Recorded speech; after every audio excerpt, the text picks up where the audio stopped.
Luke chapter 23, verse 14. We'll begin this morning. We spent our time last week with Jesus as he appeared before King Herod. Pilate has sent Jesus to Herod because he understood that Jesus was a Galilean. And Herod was the king over Galilee. And so he's going to pass the buck. He's going to send Jesus to Herod. That's going to be his problem. And so we saw from verse 8 that when Jesus showed up there to Herod's place, Herod was in Jerusalem at this particular time. When he shows up, Herod was glad to see him. Glad to see him. Because he wanted Jesus to perform a miracle for him. He wanted to be entertained. You know, he had heard about Jesus of Galilee, there in Galilee. He's the king over Galilee. Jesus had been in preaching and teaching in Galilee and performing miracles for 3 years, and he had never seen a miracle from the guy. So here he is. He can perform us a miracle, James. This is going to be a good entertainment. But of course, Jesus doesn't do that. And so Herod, apparently he becomes frustrated because this man Jesus won't even talk to him. And so he begins to have fun with him. Verse 11, they set him at naught, they mocked him, put on a gorgeous robe, and they're going to send him back to Pilate now. He gets back to Pilate, verse 13. Pilate is called together the chief priest and the rulers and some other people. Let's keep in mind now the day is wearing on. It's getting longer in the day. We're going to see it's going to be about the 6th hour of the day. It's going to be close to dinner time now. And they're going to have to crucify him and get him killed and buried pretty quick. Well, let's begin reading Luke chapter 23, verse 14. Let's see. Well, it's going to go down through 25. Well, let's don't read that far. Let's go to 19 to begin with. Pilate said unto them, Look, you have brought this man unto me as one that perverteth the people. And behold, I've examined him before you, and I've found no fault in this man touching those things whereof you accuse him. No, nor yet Herod, for I sent you to him. And lo, nothing worthy of death is done unto him. I will therefore chastise him and release him. For of necessity he must release one of them at the feast. They cried out all at once, saying, Away with this man, and release unto Barabbas, who for a certain sedition made in the city and for murder was cast into prison. We'll stop right there, and we might get a little further this morning. But going back to verse 14, Pilate's going to summarize now what's happened up until this time. Notice that verse 13 says there's some people there now. Up until this point, it's been the chief priests and the Pharisees and the elders of the rulers of the people. The people weren't there. But it's getting all further up in the day. John chapter 19 and verse 14 says, now it's about the 6th hour of the day. It's about dinner time for us. It's 12 o'clock almost. And you know, they've got to get this man crucified, this mob does, get him crucified on the cross, get him down off the cross, and get him buried before sundown. Why? Passover. Okay, the Passover, the next day, this is Friday for us. It's Friday. Yeah, this is Friday. Yeah. The next day is Saturday for us, but that's the Sabbath day, huh? Can they crucify somebody on the Sabbath day? No. Can they leave somebody hanging on the cross on the Sabbath day? Or overnight, for that matter? No. So if they're going to get him crucified today, it's almost dinner time now. They got about 6 hours left. Sabbath day is going to begin at what we would call 6 o'clock in the evening. It's going to go to 6 o'clock the next evening. So they got to get this done pretty quick. They got essentially about maybe 6 hours left to get him killed and buried. And somebody's going to have to get on the stick now. But Pilate's going to summarize now to the people. Apparently, maybe those people there now didn't know. Look, you brought this man, you brought charges against him. Verse 2 outlines the charges that they brought. He stirred up all the people, Pilate. He refuses to pay taxes to Caesar, and he thinks he's a king to Caesar, so you shouldn't like any of those things about him.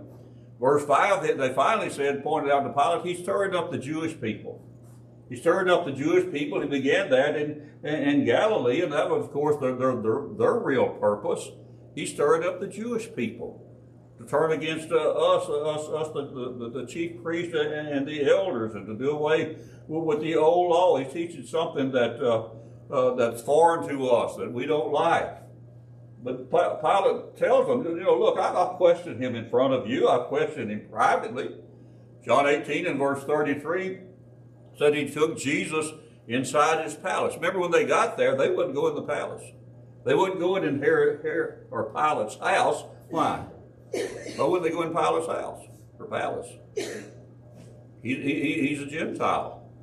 We're fixing to have this next Sabbath day, tomorrow, it's a high Sabbath. They didn't want to be defiled by going into a Gentile's house. If they went into his house, they would be defiled. They couldn't observe the Sabbath. They couldn't observe this high Sabbath. This is the first Sabbath of the beginning of 7 days of unleavened bread, which of course followed the Passover. The Passover meal has been eaten the night before, remember? And now they're starting 7 days of unleavened bread. The first Sunday, the first Sabbath rather, is a very special Sabbath day to them. And they didn't want to defile themselves by going into Pilate's house there. But he took Jesus into his house to talk to him privately. And in verse 35 of John chapter 8, he asked Jesus, look, what have you done? I hear what those folks out there are saying, but just tell me, what have you done? He sort of suspicions that what they're accusing him of is not true, but just tell me, it's just me and you. What have you done? Tell me. Pilate tells them, I haven't found anything wrong with him, but to make sure, that my judgment of this situation was accurate, I sent him to Herod. Verse 15, Herod thought the same thing. Pilate's judgment here has been seconded by King Herod's judgment. Herod didn't see anything wrong with him. And so he sent him back to Pilate. Jesus, as far as they're concerned, he hasn't violated any Roman law. Herod knew about Jesus. He wanted to see him. He thought maybe that he would perform a miracle. He didn't know anything about him being a criminal. He hadn't heard anything bad about the man. He had heard about all these miracles. Jesus had been teaching there in Galilee for some 3 years. He hadn't heard anything bad about him. He's glad to see him. And so in his summation there in verse 16, Pilate just tells these folks, look, I'm going to chastise him and I'll just let him go. What does it mean to chastise someone?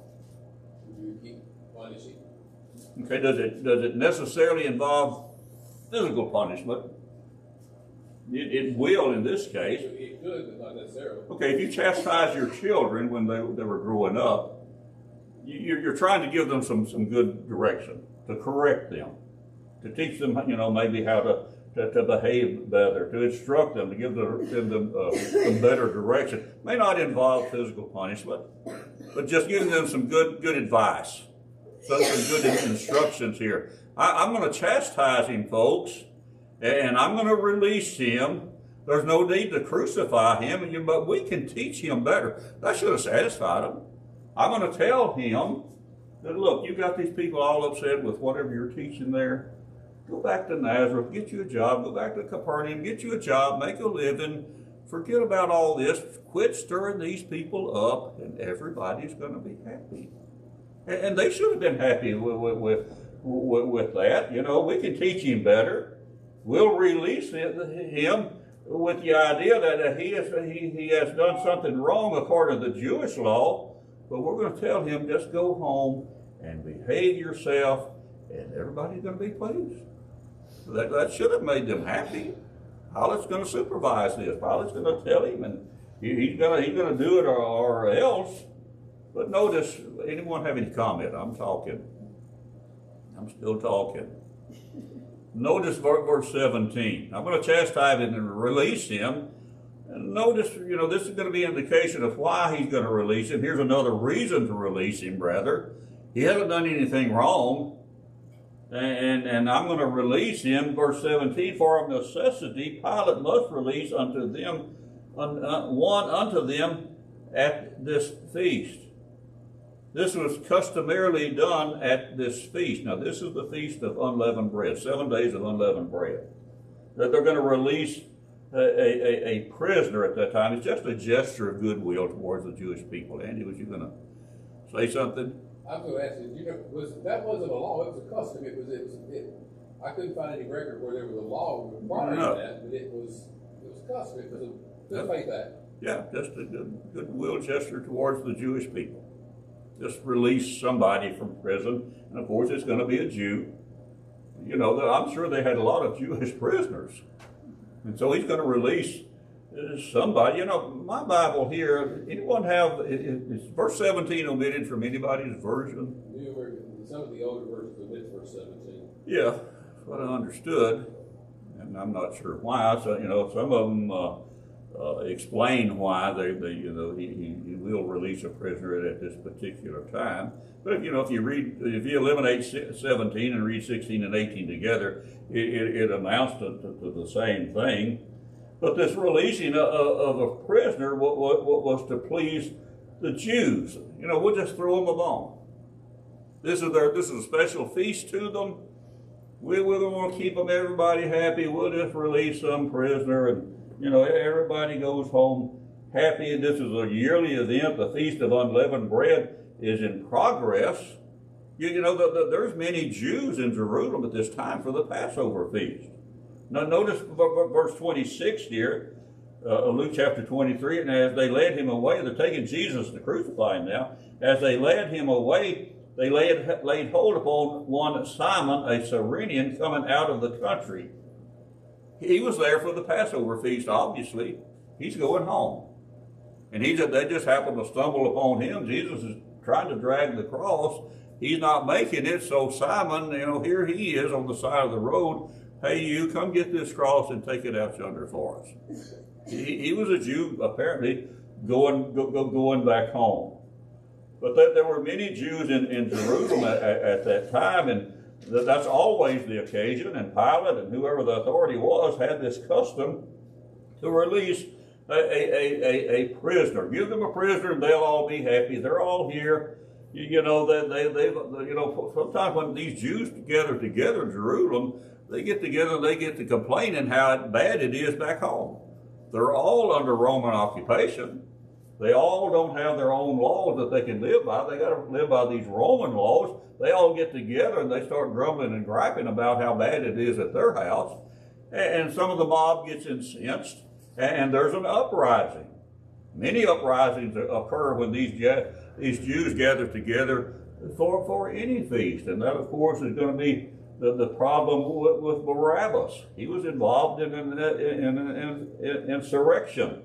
But what Pilate here is indicating, I believe, in verse 17, verse 16, I'll release him and chastise him because it was necessary. He was going to release him to them at the feast. We've got Jesus here. I haven't found anything wrong with him. Herod hasn't found anything wrong with him. We got to release somebody. It's pretty obvious who we're going to release, isn't it? You know, we've got, you know, this guy here. Notice verse 18. They must have sensed that. The crowd, verse 18, that they cried out all at once, saying, well, away with this man.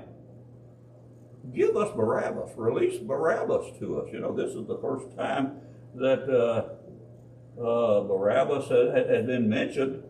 They mentioned him here in verse 18. They answered all at once. Apparently Pilate has indicated, well, we'll just, you know, it's time to release somebody. Here's Jesus. Jesus, we'll see you later. But they cried out all at once. They didn't hesitate. They didn't have to think about this. Pilate, you want to release Jesus to us? You know, Pilate probably, as far as they're concerned, that he has not grasped the situation yet. You want to release Jesus? You know, these folks had arrested him, brought him there, and they think that Pilate thinks that they're going to be pleased if he releases Jesus? No. They brought him there for the purpose of getting him crucified. John chapter 18 and verse 30, they describe Jesus there as a malefactor. What's a malefactor? Malefactor. Notice 1 Peter chapter 2. 1 Peter chapter 2 is describing sort of the situation that Jesus is in here. He's talking to us, telling us how we are to submit to people who are in authority. 1 Peter chapter 2, verse 13 and 14, he tells Christians to submit yourselves to every ordinance of man for the Lord's sake, whether it be to the king as supreme. Verse 14, submit yourselves to the governor, as unto them that are sent by him for the punishment of evildoers. A malefactor is an evildoer. It doesn't really, in some situations, he's not referring to as a thief or a robber or a murderer or something like that. Usually refers to those who are resisting authority, resisting Jewish authority, resisting Roman authority. He's a malefactor. He causes uprisings. He's always working against the Roman authority here. He's but the governor is going to punish those who are evildoers, who are working constantly against whoever is in power, whoever is in authority. Actually, Jesus wasn't a malefactor. He wasn't working against anybody. But they're trying to persuade Pilate that he was doing just that. Notice verse 19 now as we go back to Luke chapter 23. Talking about Barabbas. Talking about Barabbas. Barabbas, who for a certain sedition made in the city of Jerusalem, and for murder, was cast into the prison. Don't release this malefactor, the one who might be agitating the people. Release Barabbas. Matthew chapter 27 and verse 16 says that he was a notable prisoner. He's a notable prisoner. He's in maximum security, maximum lockdown, whatever it might be. Some of these serial killers that we have today, or serial murderers, I guess they're in maximum security. They're as far in the prison as you can get them. Barabbas is a notable prisoner. Pilate, notice Matthew 27. Pilate is the one who brought up Barabbas. And he did that for a purpose, but it all blowed up in his face. Matthew chapter 27, verse 16, that's what I just sort of paraphrased. And they had then a notable prisoner called Barabbas. Notice verse 17. Therefore, when they were gathered together, Pilate said unto them, look, who do you want me to release to you? Barabbas, this murderer, or Jesus, which is called the Christ? The decision, as far as Pilate was concerned, this is a no-brainer. There's no decision to be made here. They're going to choose Jesus. They're not going to choose a murderer. He probably thought they wouldn't ask for this murderer. Was it outlined in the old law that murder was not good? Was it one of the 10 Commandments? Thou shalt not kill. Notice Numbers 35. Beside that New Testament prohibition against murder, Numbers 35 outlines in detail what consists of murder. And the murderer needs to be put to death. Capital punishment. Numbers 35, beginning in verse 16. If someone smite someone with an instrument of iron, and he dies, well, he's a murderer. The murderer is going to be put to death. If he smites him by throwing a rock or a stone wherewith he may die, and he die, he's a murderer. The murderer shall surely be put to death. If he smite him with a hand weapon of wood wherewith he may die, and he die, he's a murderer, and the murderer shall surely be put to death. The revenger of blood himself shall slay the murderer. When he meets him, he can slay him. But if he thrust him of hatred, or hurl at him by laying on a weight that he die, or out of enmity and strife smite him with his hand that he die, he that smote him shall surely be put to death. He's a murderer. The revenger of blood shall slay the murderer when he meets him. But notice verse 22. But if he thrust him suddenly without enmity, not meaning to do something here.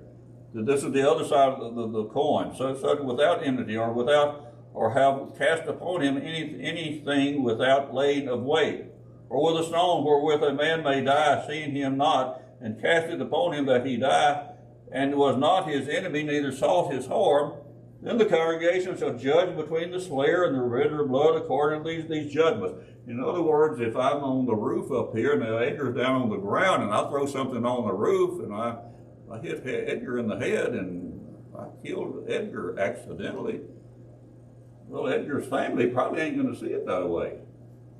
Ricky, you killed Edgar. And Ricky, you're a murderer. Well, it was an accident, but Edgar's family is still not satisfied with that. It was an accident. I should have looked, and it is my fault that I did not intentionally do that.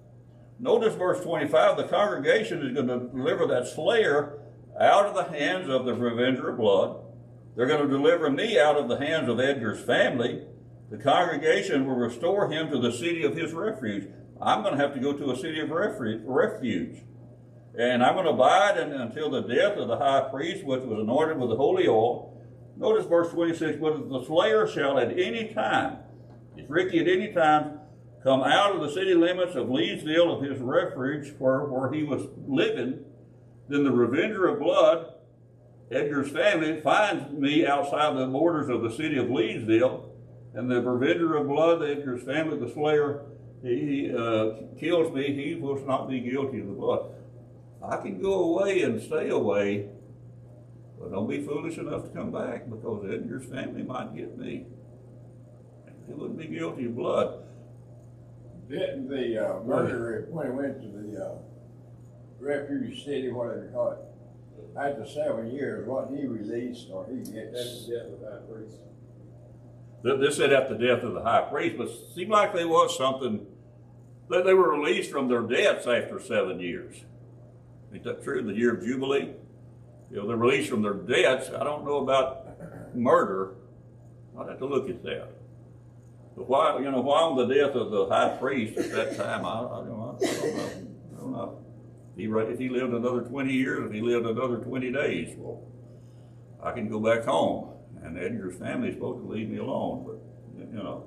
But the Old Testament was very specific about murder. It was very hard on murder. It didn't matter if you hit him with a rock intentionally, or with a baseball bat, or with a golf club, or with a spear or a knife or whatever. If you murder somebody intentionally, you're a murderer, and you're going to pay with your death, with your own death. And so these Jews here who are, said, "Give us Barabbas." He's a murderer. They're going to violate their own law, their Jewish law. They're going to ask for a murderer and crucify the Son of God. That doesn't make sense. They're going to violate their own law. They knew about that. That'd be like us today. Somebody's got a speeding ticket, and we could either ask for the guy with the speeding ticket, or we can ask for the release of the serial killer. Well, give us the serial killer. That doesn't make any sense. Who wants to take the serial killer home with him tonight? And we'll take the serial killer home with us tonight. Or, we're going to let it release the guy with the speeding ticket. Well, that's pretty obvious, too.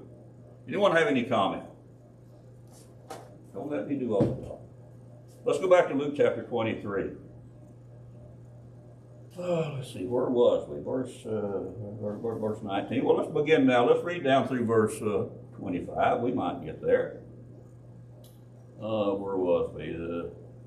Verse 20. Pilate, therefore, willing to release Jesus, spake again to them, but they cried, saying, "Crucify him." And he said unto them the third time, Why, what evil has he done?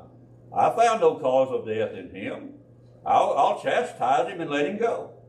And they were instant with their loud voices, requiring that he might be crucified. And the voices of them, the chief priests, prevailed. And Pilate gave sentence that it should be as they required. And he released unto them him that for sedition and murder was cast into prison, whom they desired. But he delivered Jesus to their will. Pilate, verse 20, he still wants to release him. They're wanting Barabbas. He's offered Barabbas and Jesus. He thought for sure they're going to ask for Jesus. They want the murderer. They said, no, give us Barabbas. He's still wanting to release him. Pilate's in charge here. He's the judge. Why don't he just release him? He's the one. Notice Matthew 27. Let's go back there again. Matthew chapter 27 and verse 22 here. They're asking for Barabbas. Matthew 27. I'm in 22. Come on, hurry up. Get in a hurry and you can't do nothing. Matthew chapter 27 and verse, where are we at? 22. Pilate said unto them, notice, well, what shall I do then with Jesus? He's in charge. He's asking them, what should I do with this man Jesus? He can't make a decision. He's the judge. You know, he's dependent on these people now to tell him what to do. You want Barabbas? Well, okay, but what do I do with Jesus now? Well, you're the judge. Notice Matthew 27 and verse 18. For Pilate knew that for envy they had delivered this guy. They were envious of this fellow. You know, I thought for the last two class periods, you know, I need to make some application to something. And I failed to do that for the last two class periods. I probably could have if I'd have dug deep enough. But let's trace a rabbit for just a minute. Could we be guilty of envy today? Yes. Really? No, I'm talking about members of the church, Andy. Yes. I didn't. Oh, really? You think as members of the church? Notice Titus chapter 3 and verse 3. Yeah. Have you ever seen a church? I laugh, but it's not funny. You ever seen a church member that was envious? Woo! Titus chapter 3 and verse 3. Notice this. For we ourselves also were, this is us, and this is us too. Christians were foolish and disobedient and deceived and serving diverse lusts and pleasures, living in malice and envy and hateful and hating one another. Members of the church could be envious and hating and hateful towards one another. Sadly, yeah. Could we be guilty of that today? Us, me, all of us. Very easy to say. I think materialism and worldliness is the root cause of that, isn't it? It is. I've seen that. There used to be two older couples here. One of them said right here, and the other said about where Michael and Heather are. The older fellow back there was envious of this guy. I mean, envious. This fellow he had retired from a good, decent job. I got a good retirement, I guess, and drove a nice car and had a nice house. When he was not rich. The other fellow wasn't that way. He was okay. He was doing fine. But he was super envious of this man. He could not tolerate this man. He'd never done nothing to him. Nothing. But he just could not. It was obvious. That's a terrible disease.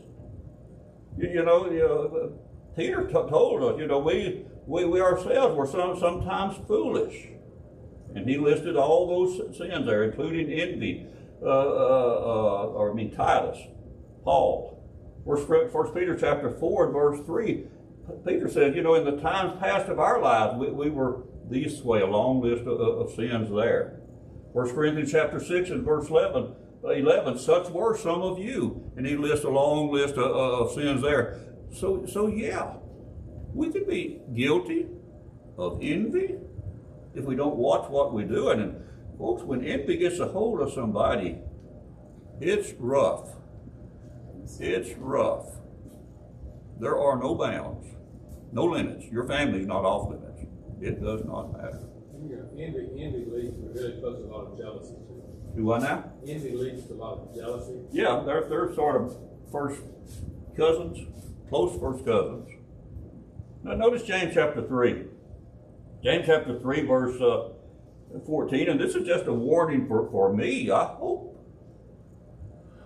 Maybe I've been envious before, but I've got too old. I'm too tired to be envious now, James. But we don't. This will eat you alive.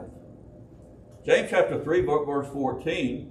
Notice, if you have bitter envy and strife, notice this in your heart.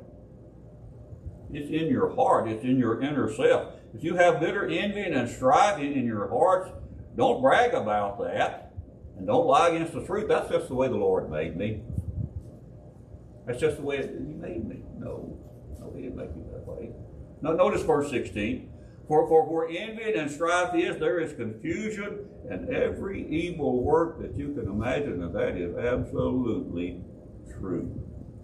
There are no bounds, no limits to what someone who is envious of another person will do. You know, it's a strong discontent which arises in a selfish heart, an envying heart, as an envious person views someone else, the qualities that they have, they see in someone else that envious person wants for himself.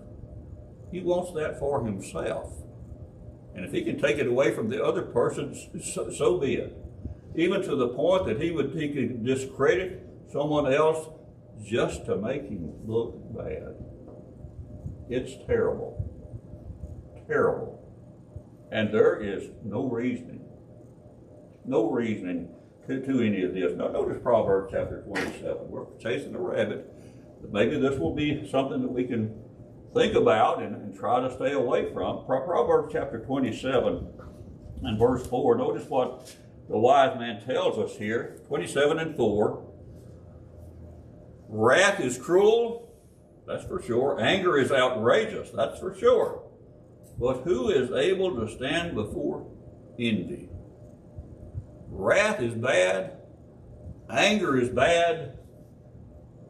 Envy is the worst thing that could ever occur to anybody. You know, we can control wrath and anger if we try. It's hard to control envy. It's just almost impossible. There's folks today who remember the church, used to be members of the church here, who are eat up with it today. Bad. You know, someone who prospers and the other person is in misery because that person is prospering. He's done okay. And this other one is in misery. And when envy takes over in a person's life, it's going to make him the very devil to his neighbor, to his brother in Christ. He's going to do everything that he can to make that person look bad, even to the point of extending it even to his family. There's no bounds to it. Wrath and anger could be controlled, but it's almost impossible to satisfy an envious person. If you're still in Proverbs, go to Proverbs chapter 6. Proverbs chapter 6, verse 34 and 35. Notice what the wise man tells us here. Proverbs chapter 6, verse 34. Here it is. Jealousy, which Andy brought up, which is a close first cousin to envy. Jealousy is the rage of a man. Envy is the rage of a person. They are vengeful. And sometimes they are in a rage. Notice, he's the rage of a man, therefore he will not spare in the day of vengeance.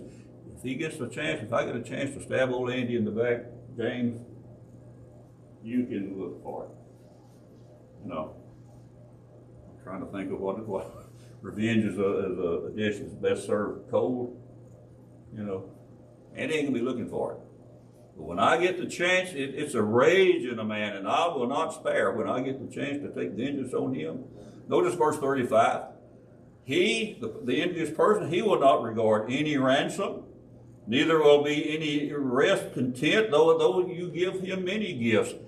You can't do nothing for the person that's envious of you. It doesn't matter what you do. They ain't gonna have it. And folks, that goes on, has gone on, still goes on in the church today. Envy is a very, very bad disease.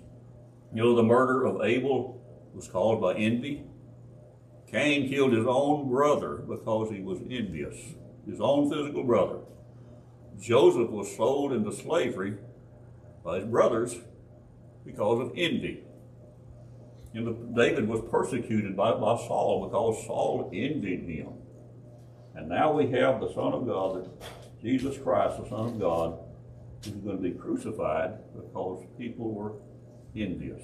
You know, Ricky, in Song of Solomon, the love story, I forget exactly, it's 8th chapter somewhere in the neighborhood, talks about jealousy is as cruel as the grave. Okay? And, you know, love, in the context of Solomon, he's talking about love story, relationship. How many relationships has been marred or destroyed because of jealousy and envy in a marriage or in a church relationship at all? Envy and jealousy, even in employment. I am just so envious that Ricky's my supervisor, and he beat me out of that job. I just can't work for him. Well, I've experienced that too. You know, and I mean, you look in a marriage, in a relationship with husband and wife, jealousy. You saw Jane down the road, you cut her grass for her, and he's just jealous you didn't cut my, you know. And I use that just as an example, but jealousy and envy does so much to any relationship. And it doesn't, you know, in the church, it's the same thing. And we can just carry the craziest things. I'm envious of Michael there. He's young. I ain't young. I'm envious of him. Me too. That's silly. That's crazy. But I've seen older men who were envious of the younger man because we're on the downhill side, Ricky. no, and that's fine with me. But we're getting closer home. they were wishing they were Michael again. No, I'm glad to be as old as I am. It's okay. It's okay. Anyone have any comment? Next week, go ahead. Mark always used to say, as I get older, heaven gets dearer. Yes, I've heard absolutely. it said many times. Yeah, I hope everybody does better than me. I honestly hope everybody does better than me. If I've done anything, do better than me. I'm not envious of nobody. You know, why tear somebody else down? There's no need. Next week, Lord willing, verse 21. Luke chapter 23, verse 21. These folks still ain't going to have it. They're so eat up with envy. Verse 21, crucify him. We don't need him. Give us that murderer Barabbas. Rather have a murderer. Thank you for your help this morning. I've enjoyed the class.